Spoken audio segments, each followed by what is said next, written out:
need to we need to change the way we do trade. Also because trade is at the center of our economy. And as we see now, even if we have a successful result of the Conference of Parties, even if the government will decide we will stop all fossil fuels from now on, then we are facing the reality that when it comes to trade, this will be difficult or even impossible to do. Because at the moment, most of our governments are subscribed to all these free trade agreements that have an investment protection clauses in those agreements.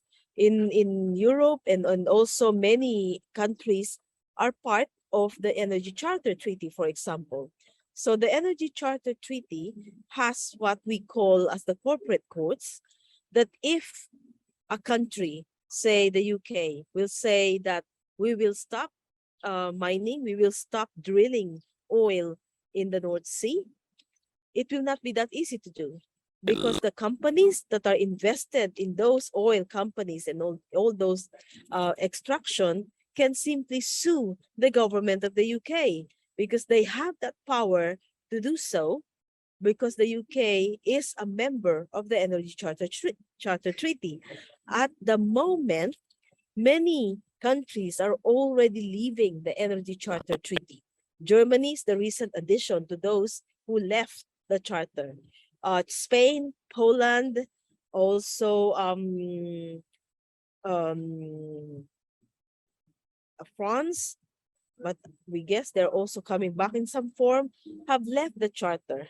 But in addition to the Energy Charter Treaty, most of our investment and most of our trade relations have that provision, have that investment provision that gives so much power to transnational corporations and also the fossil fuel corporations.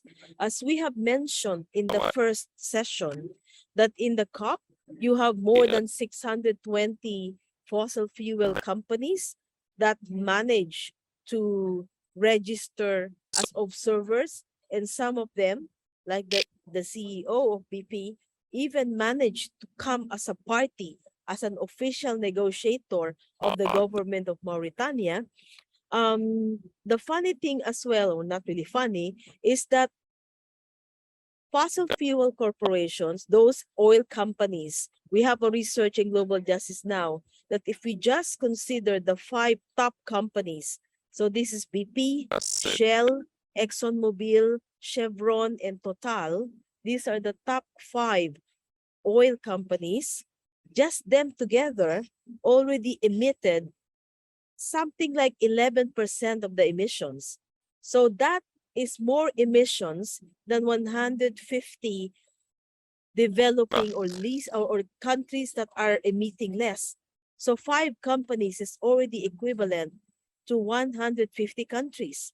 And when it comes to their earnings, of course, so they are really their stock holders and their CEOs are actually making a lot of money and a lot of profits in exchange to getting all ourselves face the challenge of climate change.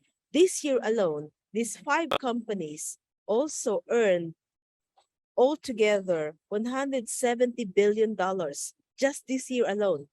So in terms of the negotiation, wherein there's so much finger pointing, who should pay the loss and damage fund? On one hand, in our government should tax these corporations because of the profits and so much earnings that they are accumulating by emitting a lot and trashing the planet. But at the same time, they should be taxed. Their untaxed earnings should be taxed, and at the same time, they should also be included in the parties that should contribute to the climate fund, that should contribute to the loss and damage. Because this is one of the sticky points in the negotiation, because for so long the developed countries or the rich countries block, actually even in the last day, the reason why the negotiation took so long is because the EU Switzerland, the US, and the UK, all the EU countries, tried to walk away from the negotiation and crush the negotiation because they are arguing that why is it only us that are paying? What about China? What about Korea? What about India? They are also emitting hugely, but they are not party to the countries that will pay in the fund. So it is good that the developing countries are united, and I think more countries, every country should be united as well, that when it comes to the economy, we have to put a stop on fossil fuels in a way that is sustainable, abrupt, and also based on justice.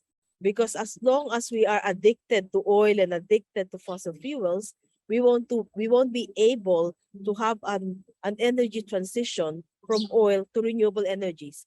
The other side of the coin is, of course, you have those countries whose main earnings are from fossil fuel extractions. And they are also arguing, you don't expect us to want to be poor and stop our earnings.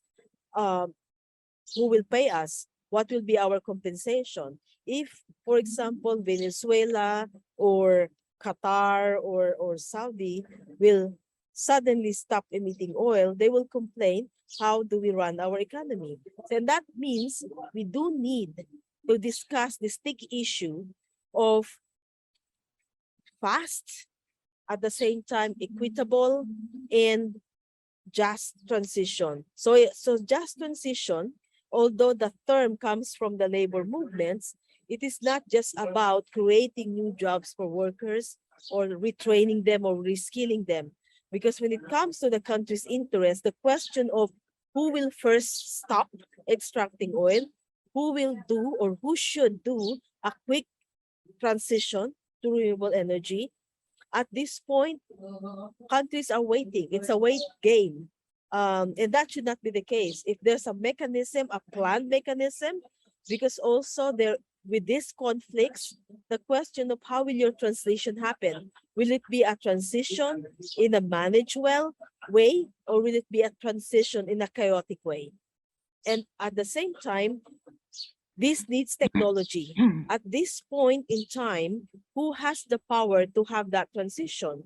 So definitely the UK, France are in a better position than other countries who don't have the technology. Because part also of intellectual property rights is the transnational company also own this technology and all this knowledge.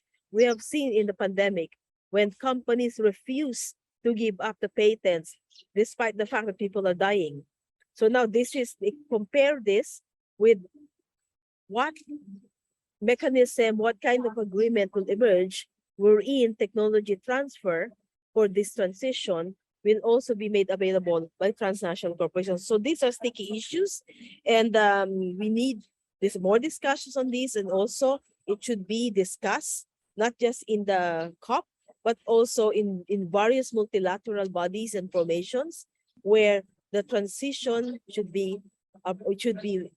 quick, it should be based in justice, and should be equitable. So thank you for your time. Invitation, and hello everybody.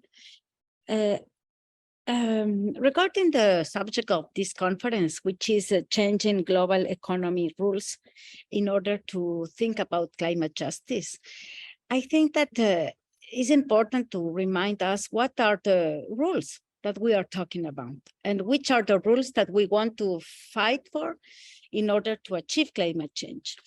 And first of all, we have to say that what we are seeing now, since of course a long time ago, is that the only thing that primes all the economy is the accumulation of capital. And how this accumulation of capital usually happens, of course, appropriating the women's bodies, taking advantage of women's care work, of course, the impoverished people's work, but also what is one issue that is also in the purpose of the accumulation of capital is the appropriation of nature. And of course, nature seen more than what Marxists understand as nature, which is usually land, etc. Nature as a subject with rights. So I think that if we think that these are the main goals of these rules of capitalism, we have to think what we can do to fight this.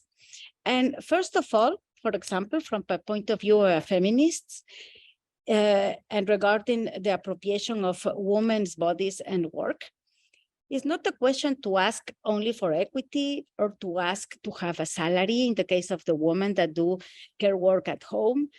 It's more than that. It's to see with an intersectional point of view the relation between women oppression, nature oppression, and workers' oppression. And I include nature also in this intersectionality, not as a subject with rights, of course. And the other thing that is important to say is that, of course, in this way in these rules of economy capitalist, other thing that usually happens is that to put price on everything. I mean, to put price to nature, to put price to anything. For example, to put price to the carbon cycle of nature. This is what is happening here in the COPs during the whole UNFCCC conferences, to try to put the price to something that it becomes a commodity. And this that becomes a commodity is what nature uses to clean up itself. So it's not a question that we have to put a price to the carbon tone or whatever. So this is the second thing. We have to finish to put price to everything, including the cycle of nature to clean itself. Other thing that is important to see about the rules of capitalism and the rules that is happening in this capitalist economy is that we are seeing that the rights of corporations are over the rights of peoples and the rights of nature. So we have also to got this vision that we have to think that the corporations, including the state corporations, I mean, not only the private corporations, but also the state-owned corporations, like the oil companies in the Eastern Asia or even in America Latina. Most of the biggest companies, oil companies, are state-owned. PDVSA, Petroamazonas, Ecopetrol, etc. And in these countries, what is happening is that they are putting the rights of these corporations over the rights of nature and the peoples. And to start to finish the 5 minutes that we have, I wanted to mention maybe a little bit of what is happening regarding in America Latina. We had a progressist governments a couple of decades ago. And these progressist governments, what they did is exactly what we are trying to criticize here and trying to visibilize of what is happening with this capitalist economy. They were more extractivists. They put corporation rights over rights of people and rights of nature. They only think about economic growth. And of course, they are continuously with the appropriation of the woman's body and nature's body and workers' body. So I think that, and probably this is why it happened that a new wave of neoliberal governments came to America Latina after the progressist governments.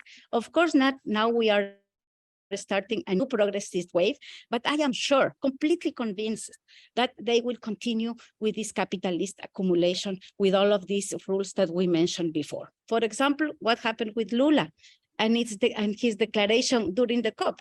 He says that he's going to build a global governance of the Amazonia. So what is happening with the sovereignty? What is happening with indigenous people's rights? I think that the progressist governments never understood about nature. They never understood about indigenous people's rights. And I am sure that they will continue of what is happening in this capitalist and global economy. So three, not like a receipt or a, a list of things that we have to do, but we have to start to think that we have to think about nature as a subject with rights. We have to think the intersectionality among women, labor and workers, and also nature. And also we have to recreate a way of seeing the world, probably from a point of view more linked with land, with the territories, with the forests, etc., as indigenous peoples do. So yeah, maybe I will finish my 5 minutes here. Thank you. Thank you. I hope you can hear me. If in case there's any problem, because I'm struggling a bit with the internet, please tell me and I will switch to another provider to figure it out. So thank you so much for organizing it. It's a shame that we cannot be with each other physically, but organizing takes place in very many forms. So it's very beautiful for me to see all of you on the screens. So just basically to run very quickly, and thank you so much, Yvonne, for setting the pace. In fact, you've spoken about a lot of issues and a lot of things that I generally would have spoken about. I mean, and to continue with the flow, one of the things that us as feminists or women, women rights activists, we know very well that processes of accumulation, the capitalist economic system isn't a neutral system. It's imbued with particular power relations. When you think about it's imbued with patriarchal power relations.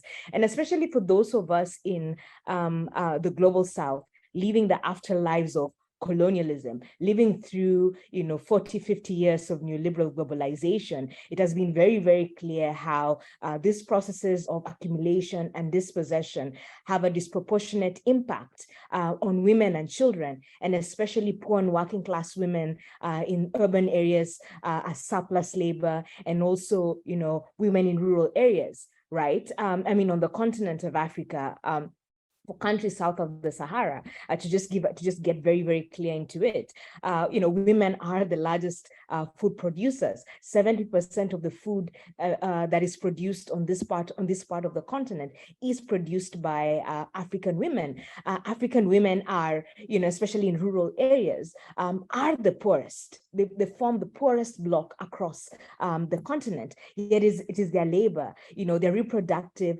social reproductive role in the society, in the community, that enables society, community, and state functions to actually function. And when you really think about their conditions, when you think about the politics of access to resources, to land, to seeds, what we've been seeing in the last 2 decades across this part of the region is legislation, seed and trade legislation being passed, commodifying, criminalizing the right of smallholder farmers, peasant farmers on the continent, majority of whom are women, criminalizing their right to save and exchange their seeds. We're also seeing a really big push in terms of taking land, commodifying land. In fact, what we've been calling it for the last 15 years is sort of a second scramble for Africa. Productive land being taken away for industrial farming systems, for carbon markets, what we call things like climate smart agriculture that emerged from the United Nations, the UNFCCC space. We are seeing countries in West Asia basically taking land, from poor people, from peasants, from nomads, from pastoralists, right? We're also seeing, we've seen particular bilateral trade agreements, policies and projects, such as, for example, the G7, New Alliance for Food and Security Nutrition in Africa, which is basically a policy project, for lack of a better term. In simple terms, it is a development vision that basically takes away land from the poorest, from the most vulnerable people on the continent, and puts it into the hands of African elites, puts it in the hands of multinational corporations such as Syngenta and Bayer. And to continue just a bit more, if my 5 minutes are not yet over, when you really think about the questions of a transition, and when you think about it from a feminist economist point of view, we know clearly that the climate crisis isn't, in as much as, corporations within the UN space, global North governments, despite them trying to frame it as simply technical issues, we know that these are political issues, these are economic issues, and importantly, they're structural and systemic issues. And for those of us living again through the afterlives of colonialism, we know how the crisis begins. We know the origins of this crisis. So, when we think about what does that mean in terms of a feminist question or a feminist interrogation of the climate crisis and a transition? We must go back to a structural and systemic analysis, right? We must think about, for example, how do we dismantle, various, power asymmetries, whether it's around patriarchy, whether it's around class, whether it's around caste, whether it's around neoliberal globalization. How do we address this, how do we address the structures that underlie the crisis that we presently face, right? And specifically how they impact not just women, but women on the front lines of the climate crisis, but also on the front lines of the intersecting crisis that we presently feel. Because we cannot talk about the climate crisis without talking about, the economic crisis, without the political crisis, without talking about militarization, rising fundamentalism, religious fundamentalisms, because all of this come together to form a particular power kick that impacts women and the most vulnerable in very insidious ways. In addition to that, we know that the present capitalist economic system continues to provide vicious incentives for capitalist growth, right? Again, not to dig deeper into when you think about Marxist theory, right? But it's women's bodies, women's labor, right? That continues to basically, in many forms and in many ways, provide basically subsidize the capitalist economic system at a great detriment to their lives and to their communities and to their society. So some of the things to think about is that how, for example, can we rethink, after 40, 50 years of neoliberal globalization, how do we think about the role of the state? We have to rethink, we have to reimagine the role of the state, because in many parts of the world, and especially in the global south, right, the state has basically been usurped and has become an engine for accumulation, especially private, accumulation for the private sector, and also multinational corporations and northern governments. So how do we think about the state in ways that are liberatory to the people and especially to women? What opportunities are we offered right now in this? Regarding the issue of climate change, there are several problems that are several issues that are connected to economic reasons. First of them is climate justice and its relation to national debts.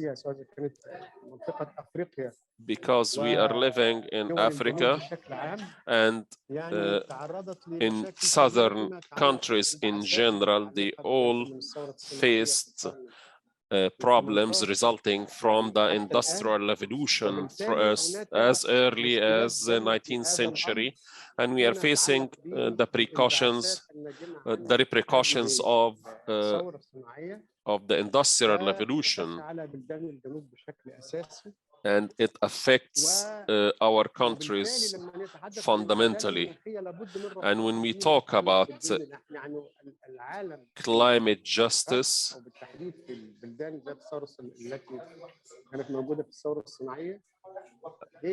and its relation to industrial countries were the cause of many a huge amount of emissions.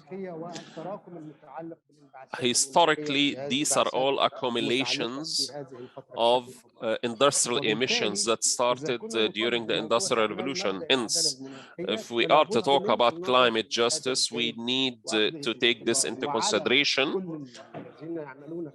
And all those who are working in the field of climate and climate change, whether they are academians or researchers, should take such historical background into their line of thinking. The second point regarding water and natural resources or economic resources,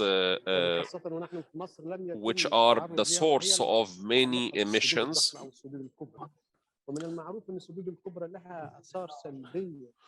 we are talking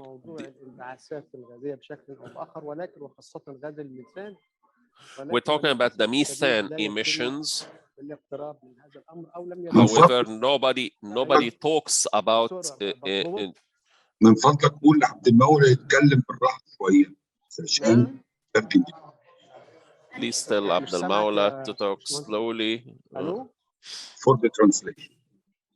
اوكي، فجانب قضيه اللي هي قضيه السدود الكبرى. We are talking about the major dams and how they affect and the relation to emissions such as methane. When we're talking about and countries are affected such as Sudan and Egypt and the Nile Basin countries. When you're talking about the Renaissance Dam in Ethiopia, it has a negative effect regarding the climate and nobody speaks about it. So such issue we should take it in consideration as well and should put it in our agenda.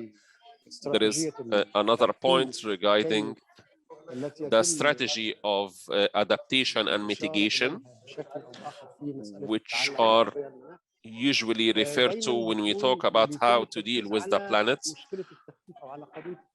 Everybody is talking about mitigation. 80% of the talk is around mitigation methods. However, adaptation talks about 20% or less.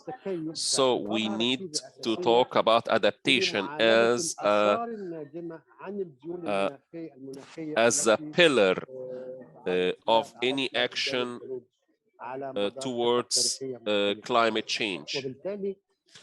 Hence, we need to integrate this in our approach when we talk about climate change, one way or the other.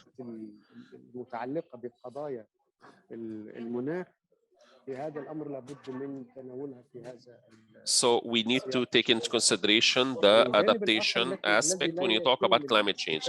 Another point that it is being neglected is that we're always talking about renewables. And unfortunately, major corporates, intercontinental or transcontinental corporations, they manipulate resources in the third world countries like Morocco and Egypt and other African countries to manipulate and capitalize on their natural resources, and the outcome is what is being generated of energy. They are being exported to Europe and other countries, and the producing or generating country doesn't benefit from such technology. Also, there is this point. Now they are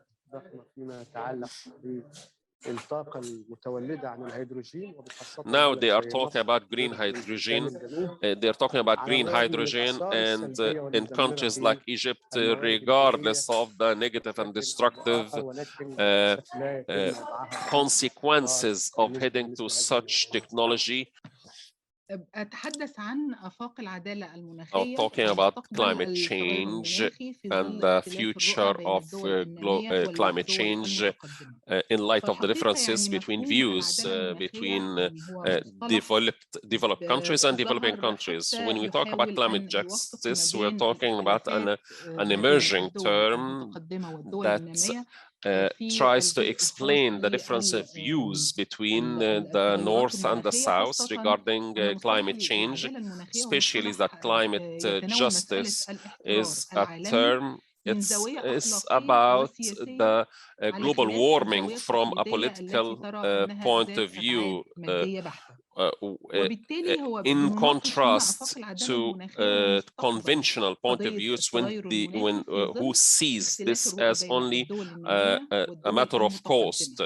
So this term is about the difference in views of developed countries which have a historical responsibility regarding the industrial activities that occurred in the past, and how the South sees that the North is responsible for such pollution, and the UN in between is trying to bring sort of understanding and common ground between the two. So the point is, there is this a liberal approach regarding the climate justice, which is based on climate peace, which consists of 3 pillars. One of them is common responsibility, which focuses on how about the status quo that we are in right now, which describes the deterioration in environment that affects all countries, whether rich or poor, which requires all efforts to be consolidated in order, whether they are countries that they are severely threatened by climate change, or those who are not yet. And this should take in consideration the principle of interlinking all national policies and international procedures or efforts. And this requires cooperation between developing countries and developed countries. And also there is this new approach which calls for exchanging debts, developing countries' debts, against investing in procedures and actions that will repair the damage done to the environment. Also, we have this principle or this approach which aims to distribute the effect of global warming equally on the South and the North equally, regardless that the southern countries have contributed only by 4%. No, allow me to correct. She's saying that the southern countries should be accountable for only 4% of all the pollutions that was caused to the world, and the rest of the pollution should be, the rest of the percentage should be upon the northern countries.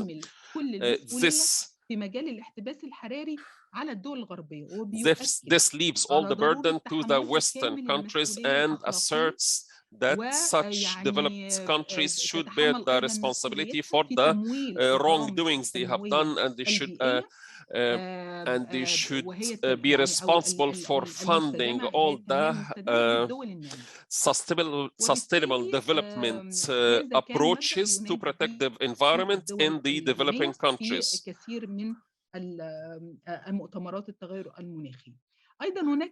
Also, there is the principle which calls for transferring clean technology from the north to the south, so that in order to reduce the gap between the north and the south when it comes to the technology that should be used to mitigate the effects of climate change. So this should be the principle of all coming future negotiations. However, when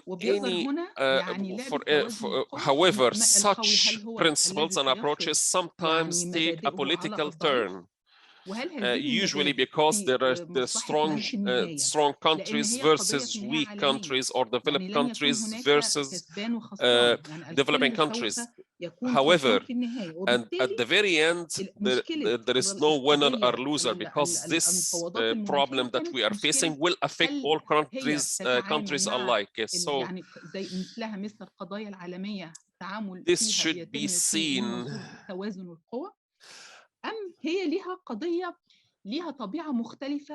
So, are we to look at this problem or this challenge as a source of conventionally as the strong versus the weak, or is this a special case where the effect that will be caused by global warming and climate change will affect us all. Hence, we should adapt a very different approach, particularly for this case.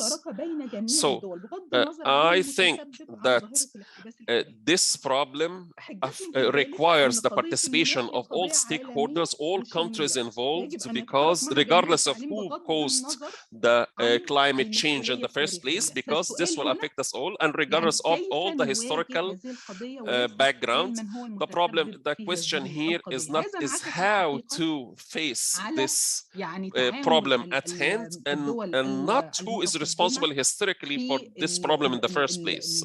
المؤتمرات الخاصة بالتغير المناخي، وكان هذا التعاون هناك فيه تفاوت. يعني على سبيل المثال during the last conferences, the EU has taken certain steps to reduce emissions and to head toward renewable energy. However, the US withdrawn from the Kyoto Protocol, and there were no binding measures made by the US, and they haven't ratified any protocols whether they are Kyoto or اتفاق باريس للمناخ. and they have withdrawn also from Paris Convention.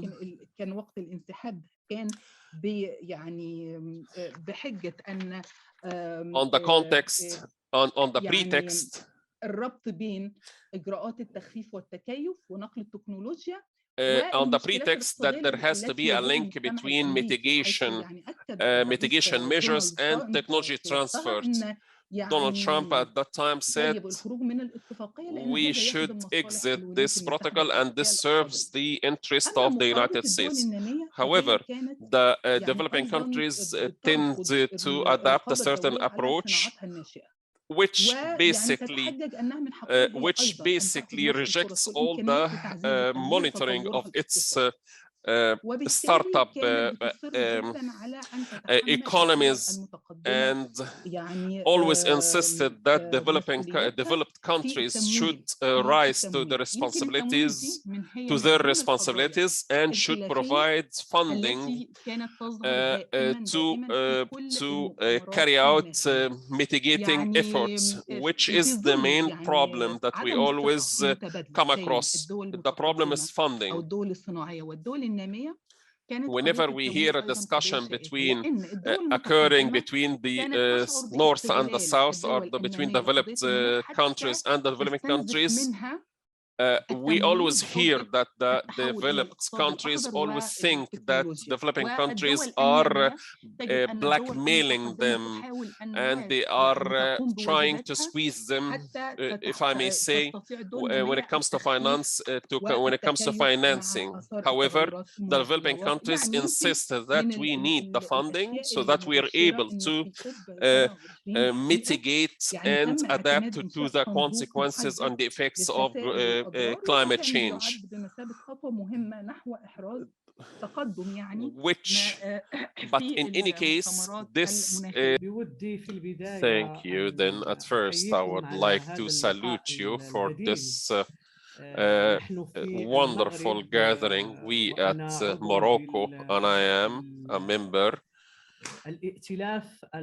the Moroccan Coalition for Climate Justice, and I am also a judge and a researcher, and also I am part of the Arab Feminist Society. We have boycotted COP27 because we do not accept the problem or the issue regarding the arrangements regarding Sharm el-Sheikh, which always show whether they are the cost of traveling or make it or how this makes it clear for us that we should find alternatives and not to attend such events. previously, we have attended in other events that were a challenge against monopolistic capital. And we have attended an event in Brazil, and this shows how we need to find other alternative conferences than that we are offered to attend. We know prior, we know their plans. We know that during the Paris Convention that they are making problems. They are causing, they commit to something and do another. What we need is an equilibrium, a sort of balance between powers in the world. We go and attend the conferences and we exert efforts in order to participate in negotiations, and we bring about proposals and we suggest ways to improve agriculture and how we should be inclusive of women and youth. However, multinational and transcontinental corporates do whatever they feel like, and now we're talking about funding. They don't fund anything, even if we try to impose tax against what corruption they cause on the land and all the pain that they have caused all the people of the world. I think now, today, we need to reinforce our solidarity and to deal with what we have at hand. We have a similar experience in Morocco. We had COP22 in Morocco, and we, the civil society, we have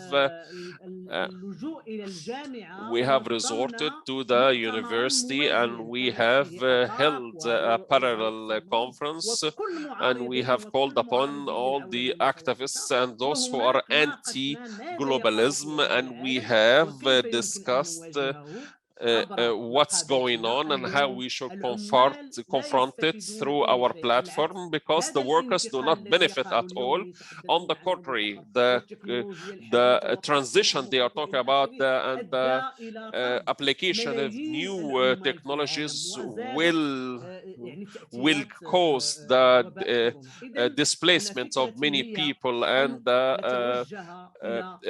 the firing of millions of workers all around the world. So we need solidarity among all stakeholders, and we need to make movements against, we need to make a move against those polluters. We are not afraid to confront them in any field with all the disasters that they are causing.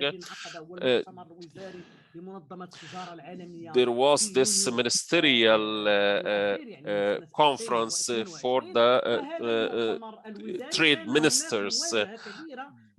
Back then, there was a confrontation between CNC,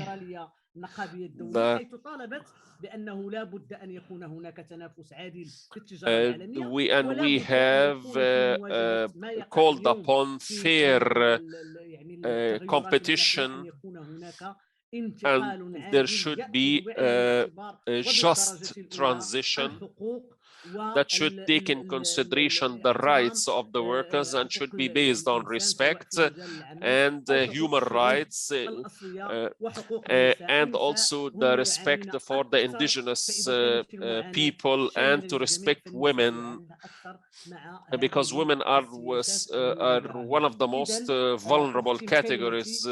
And finally, I would like to end my word by saying that we need to work together and reinforce the work of civil society in order to strengthen the networking among us, those who work either in Africa or Asia, and through and at a global level, and we should be more strong and hold parallel conventions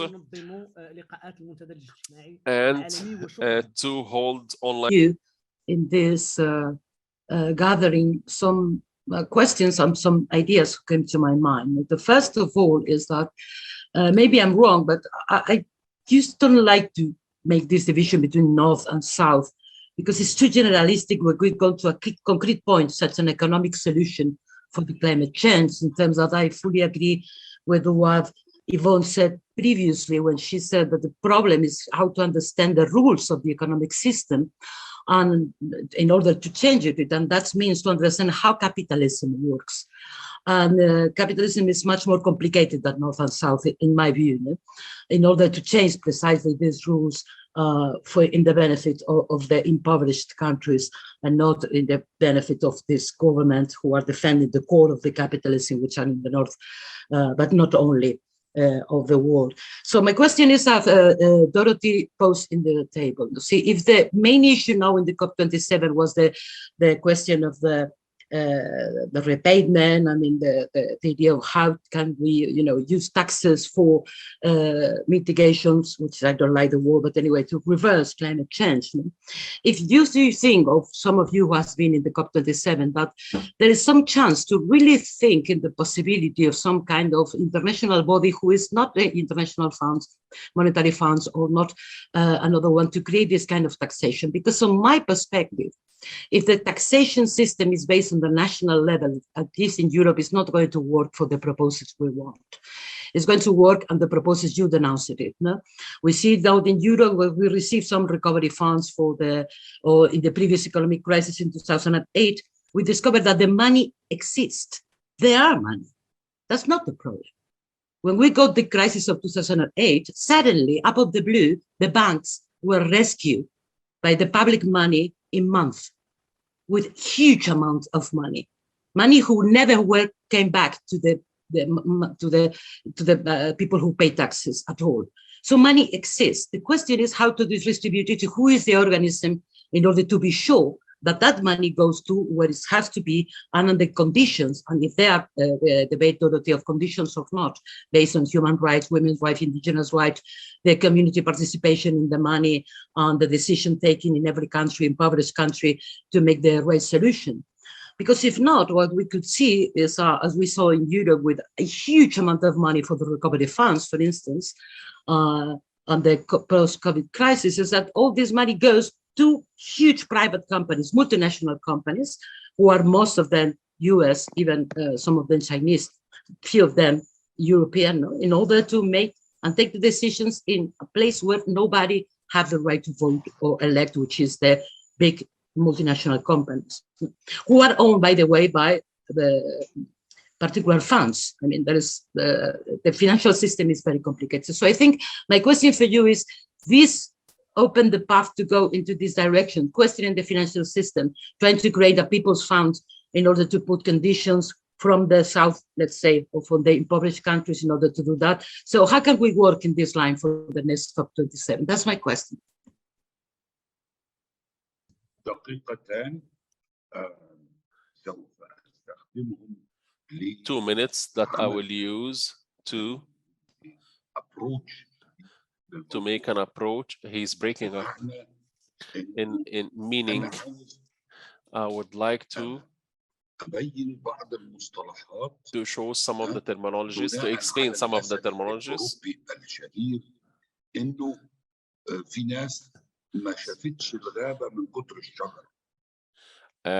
He says that he is giving an English proverb saying that you can't see the forest for the trees. The conference that we had is talking about too many details, but we need to look at the issue at hand, not from a scientific view, but and also not a bird's eye view. I would like to see it from the space, the problem that we have at hand, and the problem at hand is that we are in a conflict. We are in a global battle against capitalism. When I become convinced, us and principle, that the problem that we are facing is the capital system, or to be more specific, the structural crisis or the structural malfunction of the organizational or the way of the structure of the capitalism. We have a fault in the structure of capitalism. So the problem should be seen in the structure itself. So you cannot address this problem unless you address the problem of the structure of capitalism. Hence, we consider that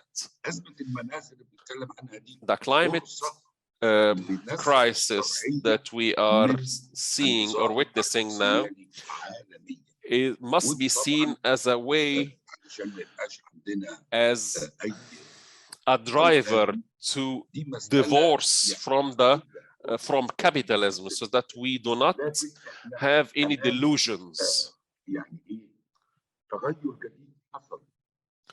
There is a change that occurred recently in the way we see the universe, the world. Capitalism in its first major problem I think he's referring to 1933 because the voice is breaking up. The capitalism didn't solve its problem, but and instead they have created wars in order to solve their problems by dividing the world into two entities. Now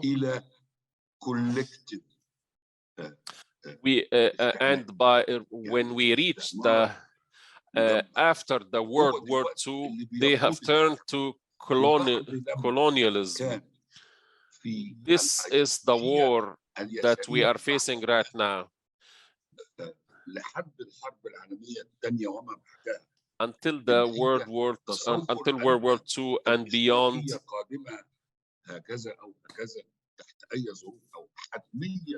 people thought that socialism is emerging. Now we know that socialism,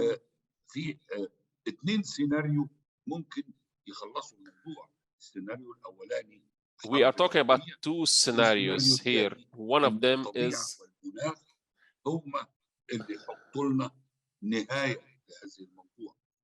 it's either socialism takes over and we beat capitalism, or that the nature and the ecological system takes over. The end of some people link the end of the world or avoiding the end of the world by ending capitalism and its monopolistic activities. So we shouldn't tackle the surface of the problem. We need to find the essence of the problem, the essence of this issue.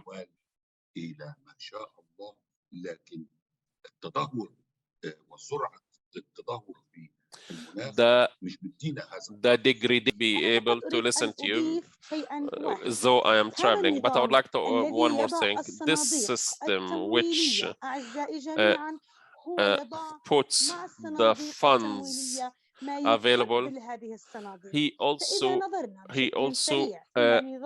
lays the chains that cripple the movement of those funds. So if we're talking about the fund for climate mitigation or the green fund, we realize that these countries which are benefiting for such funds cannot act at their free will. There are rules and there are conditions that cripples those countries, where those countries cannot reach the tools and they have to get these funds through UNDP or FAO, FAO. Such funds should be used in internal projects, national projects. This is a point that I would like you to raise tomorrow, because this should have been discussed in COP27, that we find new tools to administer those funds, not through UN organizations which only give us driblets or very small amounts of such funds. I hope we talk about this, discuss this in a more elaborative way, and how we can use such funds in order to mitigate the climate change, and how we can make people understand around the globe, whether they're Asia or South America, that whatever is happening to us right now will gradually affect them. Thank you.